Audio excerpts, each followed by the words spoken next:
So hari ni kita makan simple-simple je. Aku makan labu, sayur labu, masak lemak, ikan masin, sambal penyet. Ni sambal penyet. Bismillahirrahmanirrahim.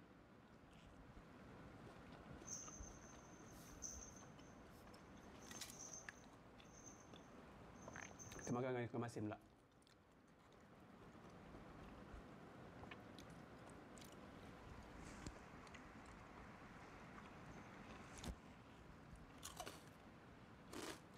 Okay guys, lauk aku hari ni labu masak lomak. Labu ni sebelum korang masuk kuali, buang dulu kulit dia. Kalau tak memang pahit lah kuah labu korang nanti. Rencah dia pula macam biasa. Bawang merah, bawang putih, cili padi, serai dan ikan bilis. Cili ni terpulang kat korang nak belah macam mana. Nak kerat-kerat kecil-kecil pun tak apa. So okay, jom panaskan kuali. Masukkan semua rencah yang korang dah potong tadi tu. Tunggu sampai naik bau. Jangan tinggal pula jadi bawang goreng rencah korang tu nanti. Okay, masukkan air secawan. Lepas tu baru masukkan labu tadi. Dah mendidih, masuklah santan. Ikut cita rasa korang. Garam jangan lupa. Kuantiti masakan aku ni, inilah garam dia. Sesudu.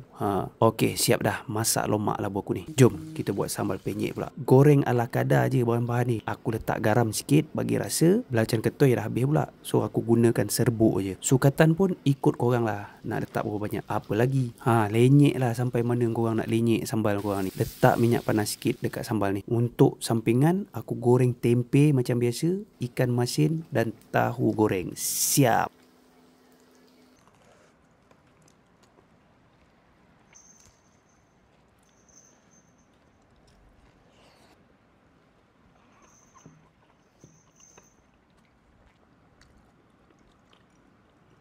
Tahu goreng.